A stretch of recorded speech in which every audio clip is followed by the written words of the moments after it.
하나님이신 예수님이 세상에 오셨습니다. 그분은 만물을 창조하신 창조주이시며 우리 인간을 만드신 인간의 주인이시며 주관자이십니다. 그분은 모든 것을 아십니다. 그분은 모든 것을 하실 수 있습니다. 그분은 전지전능하신 하나님이십니다. 그분께서 알지 못하는 것은 아무것도 없습니다. 하실 수 없는 일은 아무것도 없습니다. 그분은 모든 상황에서도 능히 당신의 위대한 능력을 발휘할 수 있는 분이시고 또 아무것도 부족함이 없는 분이십니다. 여러분 그렇게 믿으시죠? 근데 이상한 말씀은, 오늘 말씀은 이상한 말씀을 하고 있는 거예요. 제가 이 말씀 보다가 성경에서 이렇게 말씀하셨어? 예수님은 그런 분이 아닌데 왜 이렇게 말씀하셨지? 그런 생각이 드는 이상한 말씀이 오늘 본문 말씀입니다. 여러분들 이 말씀을 이상하다고 생각하지 않으셨어요? 성경을 볼 때 우리가 잘 보는 게 필요할 것 같아요. 제가 보니까 이상하더라고요.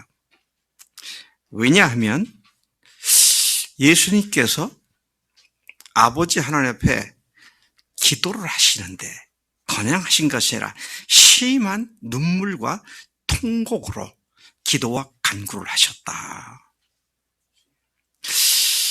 그분이 하나님이신데 이렇게까지 기도를 해야 뭐가 이루어지는 건가? 뭐지? 이런 생각을 하게 되는 것이죠.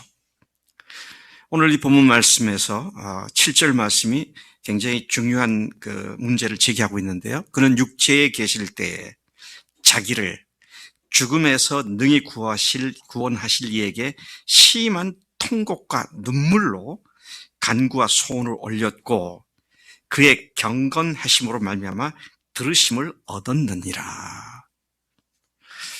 하나님이신데 성자 하나님이신데 성부 하나님께 꼭 이렇게 해야만 했는가? 당신이 부활하실 것도 아셨을 텐데 그리고 온 인류의 주님이 되신다고 아셨을 텐데 꼭 이렇게 하셔야 했는가? 모르셨단 말인가? 이런 저런 생각을 하게 만드는 구절인 것을 보게 되는 것입니다. 자, 오늘 저는 왜 예수님께서 이런 기도를 하셨고 또 그 기도의 결과가 무엇인지를 함께 묵상하는 가운데 놀라운 하나님의 뜻을 깨닫고 우리가 주님으로부터 배우는 복된 시간 되기를 소망합니다. 먼저 우리가 주목해야 할 것은 심한 통곡과 눈물로 간구와 소원을 올리신 예수님입니다. 그는 육체에 계실 때라고 말씀하시죠. 마리아의 몸을 입고 통해서 육체로 오신 예수님이십니다. 그리고 33년간 육체로 사셨습니다. 그렇다고 해서 그분이 하나님이 아닌 것이 아니고요. 100% 하나님이신과 동시에 100% 인간으로 오신 것이죠. 그런데 우리가 주목해야 할 것은 예수님이 인간으로 오셨다는 말은 모든 제약과 연약함을 직접 경험하시는 인간의 몸으로 오셨다는 얘기고요.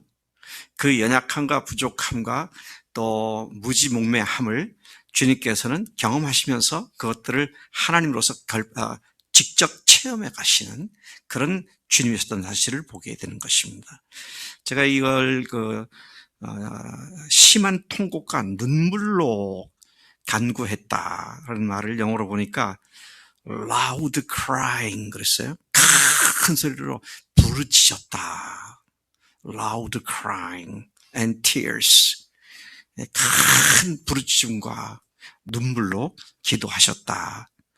그렇게 말씀하고 있습니다. 예수님은 그 영광스러운 하늘 보좌를 버리시고 인간의 몸을 입고 세상에 오신 하나님이십니다. 비록 그분이 하나님이시지만 우리가 똑같은 인간으로서의 열악한 가운데 스스로 들어오셨다는 것이죠. 굶으셨을 때 배고프셨고요.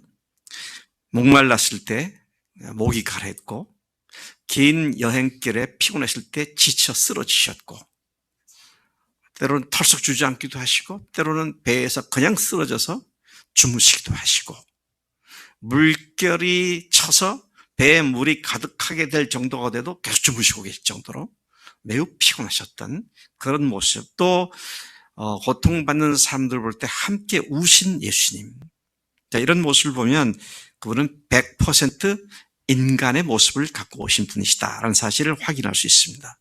주님께서 심한 통곡과 눈물로 간구하시고 소원을 올리신 사실에 대한 성경의 직접적인 기록은 두 군데가 나옵니다.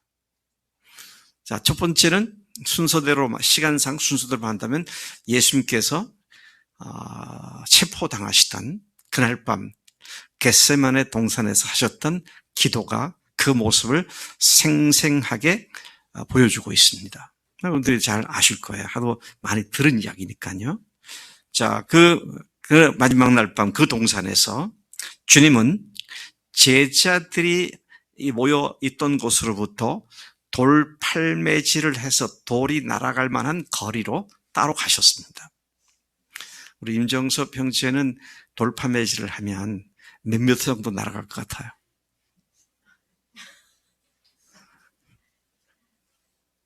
그냥 아무렇게 부르세요. 괜찮아요.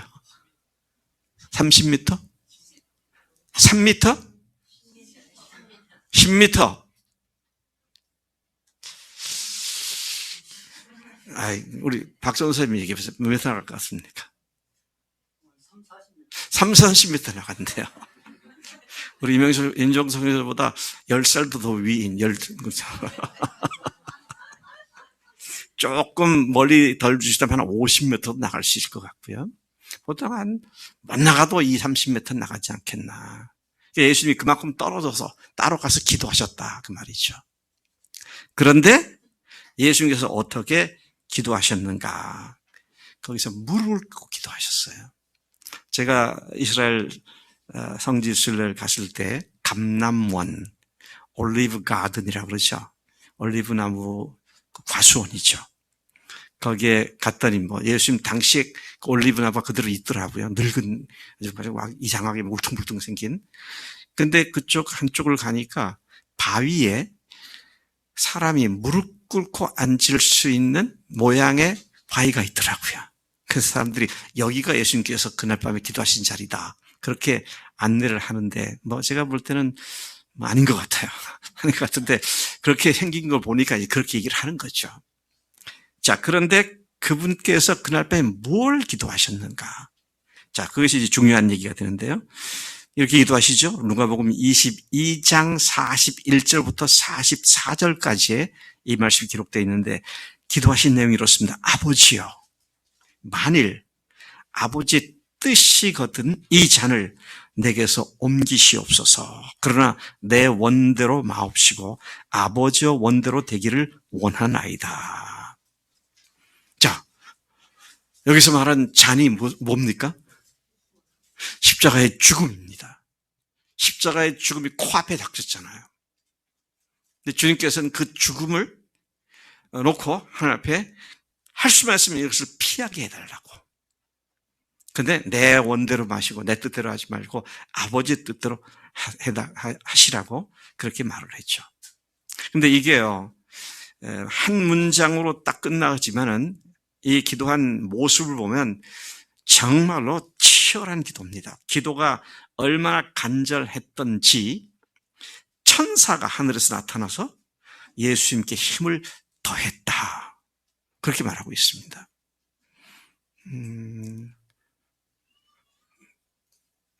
어디 갔지? 꼭 내가 이렇게 질문하려고 그러면 안 보이더라. 이재우 목작 어디 계세요? 이쪽에 계시구나. 난 이쪽 자리만 봤네. 우리 이재우 자매님이 기도를 많이 하시는 것으로 제가 그렇게 알고 있는데, 기도할 때 천사가 와서 나를 돕는구나, 그걸 느껴본 적이 있으세요? 그렇게 믿는다가 아니라 지금 나를 천사가 와서 돕고 있구나, 그걸 느끼셨어요? 대단하시네요. 네. 네. 좋습니다. 아주 너무 감사하고요. 근데 예수님께서 기도하실 때 천사가 와서 도왔다, 그렇게 말하잖아요. 천사가 와서 도우니까 44절을 보면 예수께서 힘쓰고 애써 더욱 간절히 기도하시니 땀이 땅에 떨어지는 핏방울 같이 되었더라. 어떤 사람들이 이 말씀을 잘못 오해해가지고요. 땀이 핏방울이 돼서 땅에 떨어졌다. 그렇게 하는데 아니, 땀방울이 떨어진 겁니다. 근데 피를 흘리면 뚝뚝뚝 떨어지잖아요. 그렇게 핏방울처럼 뚝뚝뚝 떨어졌다는 얘기입니다. 얼마나 열심히 기도했으면 이렇게 땀을 흘리며 기도했을까. 네. 원래 예수님의 체질이 땀 많이 흘린 체질이었던가? 그런 생각 살펴볼 수 있는데요. 근데 보니까 이 말씀이 그렇게 얘기하잖아요. 땀이 핏방울 떨어지듯이 땅에 그렇게 떨어졌다. 와, 이게 저희 집사람은요, 땀이 잘 안 나는 체질이에요. 그래서 같이 이렇게 걸어도 땀이 별로 없어. 근데 저는 좀 땀이 나거든요. 그런데 그 예수님께서 흘리신 땀은 뭡니까? 걸어가지고 등산하다가 흐른 게 아니잖아요. 그냥 무릎 꿇고 앉아서 기도하시는데 땀이 핏방울처럼 땅에 떨어졌다. 얼마나 간절하고 치열하게 기도하신 모습인가. 이런 것을 우리가 생각해 보면 와, 정말 주님께서는 당신의 전 존재의 힘을 다해서 기도를 하셨구나 하는 사실을 보게 되는 것이죠. 첫 번째 그분이 심한 통곡과 눈물로 기도한 장면이 여기고요.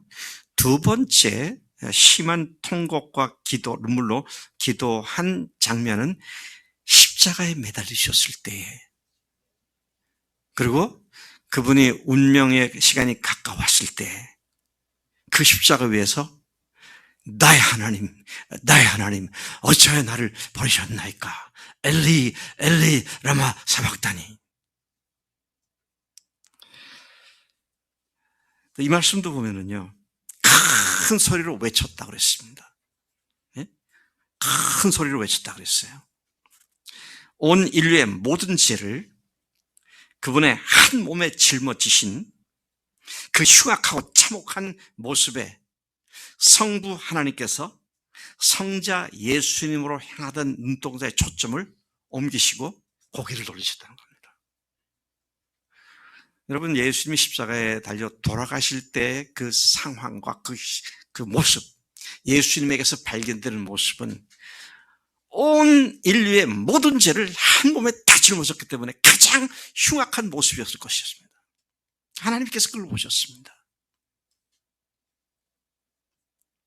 여러분, 내가 지금까지 살아온 것을, 여기 이마에 모니터가 있어가지고요. 그게 착 떠오르면 아마 쥐구멍 찾아 숨어야 할 거예요. 근데 나 한 사람이 아니라 온 인류의 죄를 갖다가 그 한 몸에 다 짊어지신 그 예수님 볼 때 하나님께서는 참혹해서 보실 수가 없는 그런 상황이죠. 여러분, 교통사고를, 아주 심한 교통사고를 당했거나 또는 아주 폭사를 해가지고 상반신이 날아갔거나 이런 시체를 보면 사람들이 어떻게 하죠?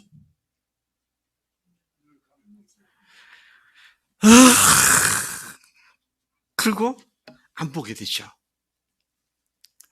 제가 그런 현장을 한번 본 적이 있어요. 공수부대원들이 그때 박정희 대통령 시절에 화력 시범을 하는데 급조해서 폭약을 갖다가 급조해가지고 그래서 만들어서 던지면 폭탄이 터지는, 그걸 하다가 그냥 가슴에서 그걸 안고 하다가 터져버렸어요. 제가 보는 앞에서 그러겠죠. 불과 몇십 미터 앞입니다. 그러니까 그 시체를 치우려고 올라왔던 그 부대원들이, 병사들이 4명이 올라와갖고 이제 양쪽을 다 들고 가려더니 위가 없으니까 둘이서 그 다리만 끌고 내려가더라고요. 단순 사고사도 그렇게 참혹하면 사람들이 다 고개를 돌리잖아요. 근데 하나님께서 저와 여러분들의 그 모든 죄악들과 허물을 한 몸에 다 받고 담당하신 그 예수님의 참혹한 모습을 보실 수가 없어서 그는 주님으로부터 외면을 하고 고개를 돌린 그 모습을 예수님께서 바로 알아차리시고 엘리 라마 사박다니, 나의 하나님, 나의 하나님, 어찌 나를 버리셨나이까? 이 고통의 부르짖음이 그분께서 심한 통곡과 눈물로 했던 두 번째 이야기, 기록이었던 것을 생각하게 되는 것이죠. 예수님의 이와 같은 기도를 하나님께 들으셨다 그랬습니다. 근데 우리가 이 말씀을 보면 7절 하반절을 보면 뭐라고 말씀하셨냐면 그의 경건하심으로 말미암아 들으심을 얻었느니라 그랬어요. 그분의 경건하심으로 말미암아 들으셨다. 그러니까 오늘 우리가 경건한 기도 생활을 하면 들으신다는 말씀이잖아요. 자, 그런데 경건이 뭐냐? 그러면 경건이 뭐냐? 우리가 잘 알아야 할 것 같습니다. 경건이라는 단어, 헬라어 단어는 율라베이아스입니다. 율라베이아스. 율라베이아스라고 하는 것은 유라고 하는 접두사와 그 다음에 람반노라고 하는 단어, 동사에 접두사가 붙어가고 격번호를 일으켜서 베이아스라고 그렇게 표현되어져 있습니다. 유라는 말은요, 헬라어에서 유 하면 접두사, 유는 좋은, 잘, 그런 의미입니다. 그래서 여러분 아시죠? 아주 기쁘고 즐거운 것을 유레카 그렇잖아요. 유레카. 복음도요. 복음도 유앙겔리온 그럽니다. 헬라어로. 그 유가 다 붙어요. 좋은, 잘된 그런 말이죠. 근데 람반노라고 하는 말은 재밌는데요. 붙들다, 붙잡답니다. 그러니까 율라베이아스라는 말은 잘 붙든다고 말이에요. 잘 붙잡았다고 말입니다. 그러니까 주님께서, 성자 예수님께서 그분의 경건함으로 간구함을 들으심을 받았는데 그분의 경건함은 여기에서는 뭡니까? 심한 통곡과 눈물로 기도한 이것을 일컬어서 경건이다. 그렇게 말한 것이죠. 여러분 우리가 하나님께 기도할 때에 하나님을 잘 붙잡고 기도하는 게 필요해요. 주님을 꼭 붙잡고 기도하는 게 필요해요. 주님이 아니시면 안 되겠습니다라고 간절한 마음 가지고 붙잡고 기도하는 그게 응답받는 기도가 되게 하는 경건이 바로 그런 것이다 하는 것이죠. 아무리 좋은 것을 들어도 그런가 보다 하면 그 사람에게 아무 의미가 없습니다. 그렇지 않습니까? 정말 간절하게 원할 때 그것이 응답되었으면 그게 큰 기쁨이 되는 것이죠. 말은 그제 누가 그런 얘기 했더라? 우리 임 목사님이 그렇게 얘기하신 것 같은데 말은 물가로 끌고 갈 수는 있어도 물을 먹일 수는 없다 말이죠. 제가 거기다 덧붙였습니다. 그런데 물을 먹일 수 있습니다. 어떻게 먹일 수 있습니까? 입에다 소금을 쳐놓으면 됩니다. 하나님 앞에 하나님을 간절히 필요로 하는 어려움이 닥쳤을 때 그게 소금이에요. 사실은 하나님께서 우리 입에 넣어주신 소금이라고요. 그 소금을, 그 어려움을 가지고 주님 앞에 간절하게 잘 붙잡을 때에 주님께서 반드시 응답하신 줄로 믿습니다. 기도는 하는데 응답되면 좋고 안 되면 할 수 없고 알아서 하세요. 이건 바른 경건이 아니죠. 그래서 우리가 구원의 복음을 듣고도 많은 사람들이 이렇게 반응을 하는 거 보면 참 안타까워요. 믿으면 구원받는 거 얼마나 쉽습니까? 그냥 믿으면 구원받잖아요. 근데 자기 영혼을 사랑하지 않아요. 자기 영혼의 비참한 상태를 인정하지 않으려고 합니다. 그러니 복음을 안 받죠. 자, 그런데 다시 돌아가서 예수님께서 심한 통곡과 눈물로 하나님 앞에 그 경건으로 기도했을 때 아버지께서 들으셨다. 예수님이 경건하심으로 들으심을 얻은 기도를 하시게 되었다는 것입니다. 또 이 경건에 대한 또 다른 각도에서 이해를 한다면 경건을 영어로는 두려워하다라는 뜻의 fear라고도 말을 합니다. 두려워하다, 경외하다, 경건하다 다 fear라는 말을 씁니다. 하나님을 두려워하는 삶. 자, 그런 것을 얘기하는데 육체로 오신 예수께서 죽음을 앞두고 두려움으로 기도하셨습니다. 뭐에 대한 두려움이요? 예수님 두려워하셨어요? 뭐에 대한 두려움으로요? 죽음에 대한 두려움으로요. 근데 오해하지 마세요, 여러분. 죽는 게 너무 힘들고 어렵고 또 주님께서 죽는 것이 고통스럽고 그렇기 때문에 그런 것이 아니고요. 아버지께로부터 버림받게 될 것에 대한 두려움. 이건 그분으로 하여금 가장 고통스러운 시간을 갖게 만든 그런 것에 대한 두려움이었다는 것입니다. 삼위일체 하나님은 창세 이후 오늘까지도 세 분이 각각 따로 분리된 적이 없습니다. 근데 유일하게 예수님이 십자가에 달리셨을 때 성부 하나님께서 성자 예수님께로부터 고개를 돌리신 이 아픔을 예견한 예수님께서 그날 그 밤에 그 고통스러운 심한 통곡과 눈물로 기도하셨다. 우리가 이 사실을 주목해 볼 필요가 있는 것이죠.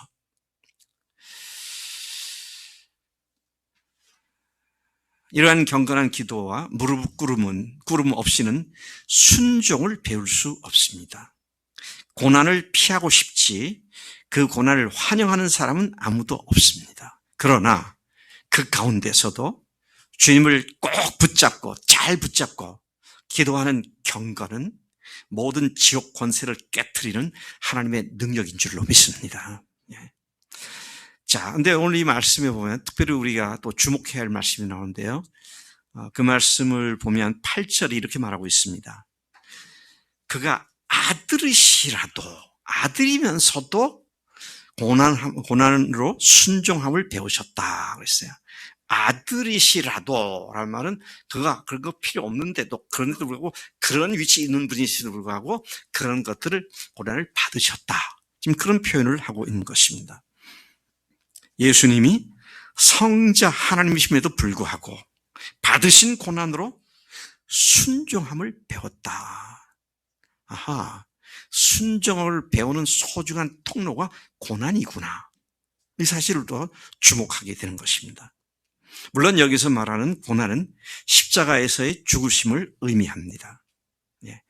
받으신 고난으로, 받으신이라고 번역되어 있는 우리 성경이 모든 영어 성경과 헬라 성경에 가면 하나님께 바쳐진, 드려진, 영어로 offered라고 되어 있어요. 하나님께 바쳐진 고난, 그렇게 말하고 있습니다. 그러니까 대제사장이신 예수님께서 자신의 몸을 하나님께 바치는 십자가의 죽으심, 이 고난, 이것이 대제사장이 드리는 제물로 그렇게 표현을 하고 있는 말씀인 것이다 하는 것이죠. 앞서 이미 말씀드린 바와 같이 예수님은 부족함이 없으신 분이십니다. 그분은 모르는 것이 있기 때문에 배워서 뭘 더 알아야 할 그런 분이 아니다 하는 것이죠. 참 이게 놀랍습니다. 예수님이 하나님이신데 뭘 배우세요? 우리야 늘 배워야죠. 평생 주님을 산 저도 오늘도 이거였어? 근데 몰랐네? 그걸 또 배우잖아요. 근데 주님은 내가 이거 몰랐나 이거 배웠구나 그런 말씀할 필요 없는 분이잖아요. 그런데 이 말씀은 뭐라고 하냐, 성자 하나님이시도 불구하고 받으신 고난으로 순종함을 배웠다 그렇게 말씀하시죠. 순종함을 배우게 되면은요 어떻게 된 줄 아세요? 온전하게 된다, 완전하게 된다 그렇게 말씀하고 있습니다. 제가 정확하게 기억하는지 모르겠는데 어제 우리 윤보열 형제하고 윤보열 사역자하고 저희 집 장작을 구입하려고 금산을 갔었습니다. 가는 길인지 오는 길인지 가는 길에 갔거든요. 전에 어떤 그 기도원에 있을 때 어떤 목사님이 자기한테 묻더라고요. 당신은 하나님께 헌신을 해본 적이 있느냐?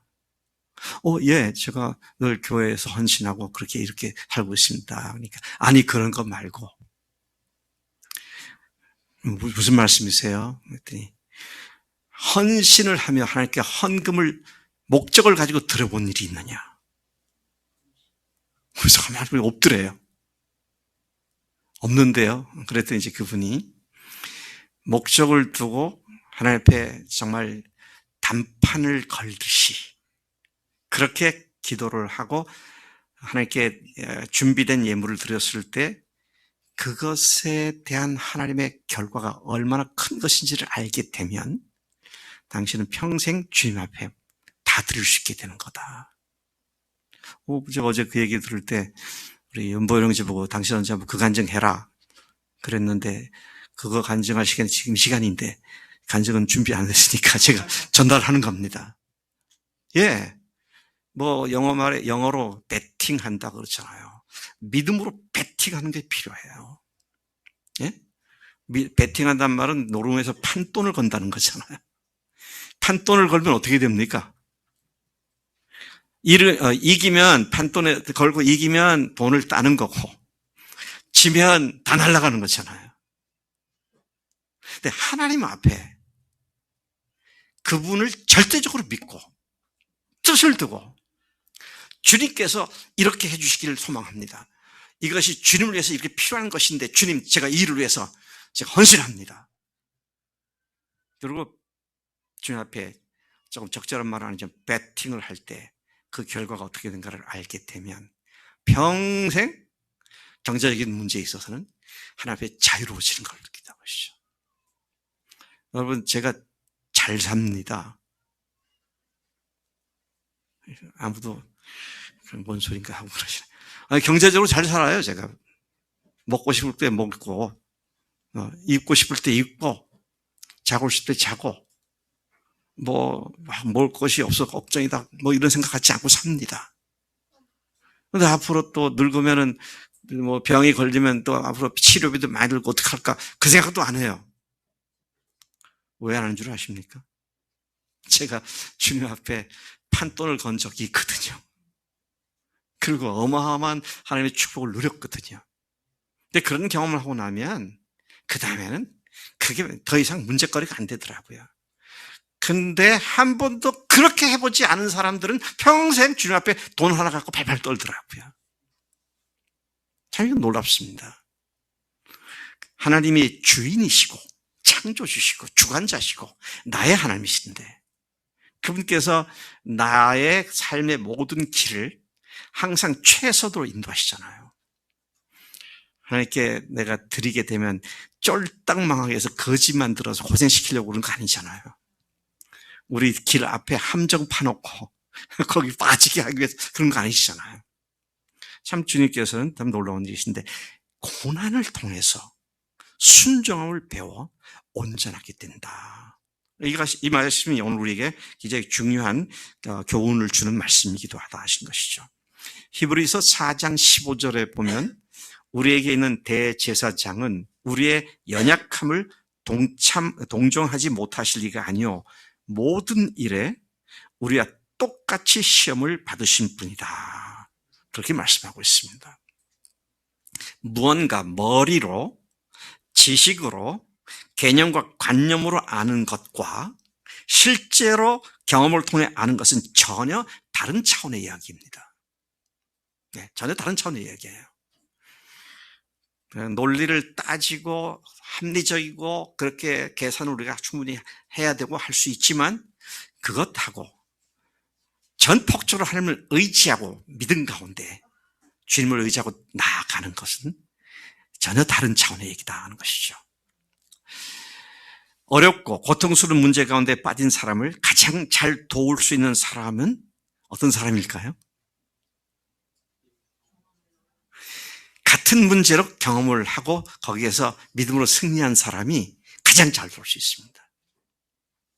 우리 교회 형제들도 그럴 수 있고요. 자매들도 그럴 수 있고, 많은 돈 때문에 증권이라든지 또 코인 이런 거 많이 하잖아요.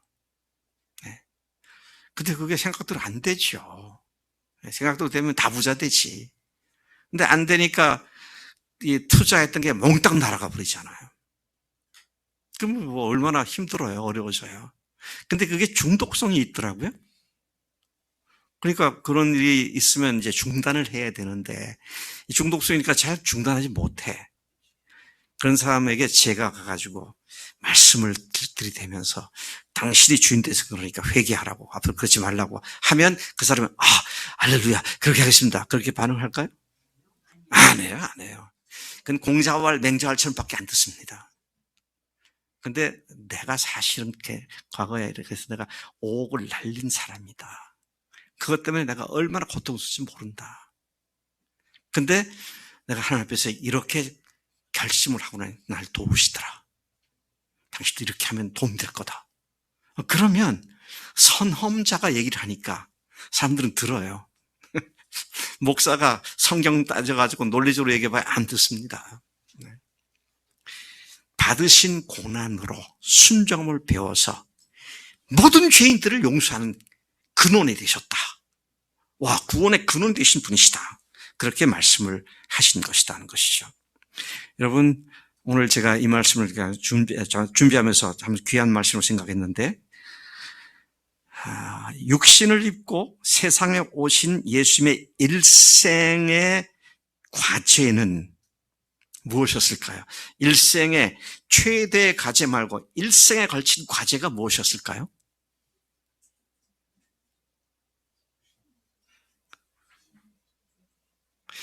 순종하는 것이었습니다. 그거 순종하게 못하게 하려고 마귀가 때로는 베드로를 통해서 십자가 절대 못 집니다 그러기도 하고요. 여러 가지 위협을 가하기도 했잖아요. 근데 예수님의 일생 동안 이 마귀와의 싸움에서 하나님께 순종하는 길을 택했다는 것이죠. 그리고 최대의 과제가 십자가 죽음을 맞이하는 것이잖아요. 그래서 이것을 위해서 심한 통곡과 눈물로 간구하고 또 하나님께 소원을 아뢰었다. 그렇게 말씀하신 것이죠. 자, 그러면 또 물어보겠습니다. 그리스도인들의 오늘의 과제가 뭘까요? 순종하는 겁니다. 순종하는 거예요. 그리스도인이 아니면 뭐 순종 말고 없잖아요. 근데 예수님을 주인으로 모셨다고 하면 그야말로 그분이 주인이시니까 우리가 해야 할 일은 순종입니다. 근데 주인이 아니라면 뭐 순종을 할 것도 없습니다. 언필칭 주님이라고 말씀을 그렇게 드리고 주님이라고 고백했다면 우리의 남은 여생의 매일의 과제는 주님께 철저히 순종하는 것이라는 것이죠. 그러면 순종하려면 뭘 해야 돼요? 말씀을 들어야죠. 아까 불렀잖아요, 찬송. 주의 말씀 듣고서 순종하는 자는, 안 듣고 뭔 순종을 합니까? 그렇잖아요. 그래서 우리들의 일생의 과제는 주님의 말씀을 듣고 그 말씀에 순종하는 것이다. 그런데 다시 돌아갑니다. 순종은 고난이란 대가를 수반하고 있습니다. 고난을 통하여 순종하심을 배웠다 그랬잖아요. 고난이라는 과정을 통해서 순종을 배우게 된다. 자, 그러면 이 말을 좀 더 쉽게 풀어서 얘기한다면 이 세상을 본받지 말라. 이 세상을 좇지 말라. 주님만 사랑해라. 매일 주의 말씀을 먹고 묵상하고 실제 삶에 적용해라. 그 일을 위해 아침마다 기도해라. 다른 사람들을 섬기고 돕는 일에 헌신하라. 등등의 말씀에 순종하라는 말씀은 십자가를 지는 것에 비해 너무도 크고 어려운 일이다. Yes와 No. 예? Yes의 No예요. 노지요. 십자가를 지는 것하고 아침에 말씀 듣고 기도하는 것하고 뭐 비교가 됩니까? 근데 여러분, 거창하게 십자가 지겠습니다. 그런 거 하지 마시고요. 예. 그건 지금 십자가 뭐냐? 주의 말씀 듣고 순종하는 겁니다. 딴 생각하지 않고 주님만 바라보는 겁니다. 그래서 제가 지난주에 그랬잖아요. 오직 예수, 오직 복음, 오직 성령. 이것으로부터 우리의 초점을 흐트러뜨리는 그런 것들을 과감히 끊어버리고 주님께로만 집중하고, 그분께서 하신 말씀이면 크건 작건 네 주님 순종하겠습니다. 그럴 때 믿음은 더 커지고요, 영적 빈익빈 부익부가 발생하더라고요. 자, 제가 지금 조금 전에 말씀드린 게 그겁니다. 뭐라고 했습니까? 세상을 본받지 말고 쫓지 말라. 주님만 사랑해라. 매일 주의 말씀을 먹고 묵상하고 실제 삶에 적용하라. 그 일을 위해 아침마다 기도하라. 다른 사람들을 섬겨 돕는 일에 헌신하라. 여러분, 이거 오늘 처음 들은 얘기입니까? 이거 뭐 창세기부터 요한계시록까지 반복되는 게 이 내용입니다. 박 목사가 교회에서 22년간 계속 얘기한 게 이겁니다. 이거면 다 되거든요, 사실은. 근데 오늘도 이 설교를 하는 이유가 잘 안 되니까. 잘 안 되니까. 자, 물론 아직 우리 교회에 잘 되는 사람들이 많이 생겨나고 있습니다. 그래서 좀 소망을 갖고 다음 목회자가 오더라도 제가 좀 덜 창피할 것 같은 그런 생각이 있는데, 정말 주님의 말씀에 귀를 기울이기 위해서 아침에 좀 일찍 더 일어나고, 아침 좀 더 일찍 일어나는 게 불편할지 모르겠어요. 그 불편을 감수하고, 또 기도하는 것이 아직 습관이 안 돼가지고 어려울지 모르겠어요. 그 어려움 감수하고 대가 지불하고, 그렇게 했을 때 성령께서 순종이 뭔지를, 순종이 가져오는 그 복이 뭔지를 실제로 누리시게 해주시기 때문에 믿음에서 믿음으로 더욱더 들어가는 우리가 되는 줄로 믿습니다. 네. 온전하게 되어 순종하는 자에게, 예수님이 그 온전 순종을 했을 때 영원한 구원의 근원이 되신 예수님이 되었습니다. 와, 이거 참 기가 막힌 얘기입니다. 예수께서 십자가에서 죽으시는 고난에 순종함으로써 온전하게 되셨고, 그분의 온전하심은 죽으신 후에 부활하시게 함으로써 예수님의 복음에 순종하는 모든 사람들에게 영원한 생명을 주시고 구원해 주시는 근원이신 대제사장이 되셨다. 이것이 9절, 10절 말씀이죠. 온전하게 되셨은즉 자기에게 순종하는 모든 자에게 영원한 구원의 근원이 되시고 하나님께 멜기세덱의 반차를 따른 대제사장이라 칭하심을 받았느니라. 제가 여기 구원의 근원, 다른 영어 성경은 어떻게 되어 있는가 보니까 The source of eternal salvation, 영원한 구원의 소스가 되었다, 원천이 되었다, 그것의 근원이 되었다, 그렇게 말씀하고 있더라고요. 고난을 받으신 주님께서 순종함으로 말미암아 온전하게 되어 모든 믿는 자들에게 구원의 원천이 된 것처럼, 오늘 우리가 주님께서 하시는 말씀에 아주 베이직, 아주 기초적인 것에 순종함으로 말미암아 오늘 우리가 나 자신과 또 주변 사람들에게 구원의 근원이 되는 역할자를 감당하게 하시고, 또 나를 통해서 많은 사람들이 더 풍성한 삶 가운데 들어오는 그런 삶이 되어야 할 줄로 믿습니다. 전능자, 전지하신 분이 세상에 오셨습니다. 그분은 아무것도 부족함이 없었지만, 그런데 심한 통곡과 눈물로 간구와 또 소원을 구하는 경건함으로 말미암아 하나님께 들으신 바 되었고, 그래서 그를 죽음에서 부활로 부활시키셨고, 그리고 그 십자가 부활로 오늘 저와 여러분들이 하나님의 아들과 딸이 되는 이 복된 자리에 들어가게 하신 줄로 믿습니다. 여러분들의 순종이 또 다른 생명의 역사를 일으키는 놀라운 시발점이 될 줄로 믿습니다. 하나님 아버지 감사합니다. 오늘 주님의 말씀을 통해서 예수님께서 그 심한 눈물과 통곡과 눈물로 기도하고 간구한 그 결과로 하나님 십자가를 능히 지실 수 있었고 승리케 하심으로 말미암아 부활로 응답받게 하신 것 감사합니다. 오늘 우리도 예수님과 함께 동행하는 삶에 철저히 주님만을 의지하고 주님의 말씀에 순종함으로 말미암아, 또 순종할 때 필요한 고난을 대가로 지불하는 담대함으로 말미암아 수많은 사람들에게 복의 소스가 될 수 있도록, 복의 근원이 될 수 있도록 복 주시는 줄로 믿습니다. 그렇게 살겠습니다. 감사합니다. 예수님의 이름으로 기도를 쌉나이다. 아멘. 아멘.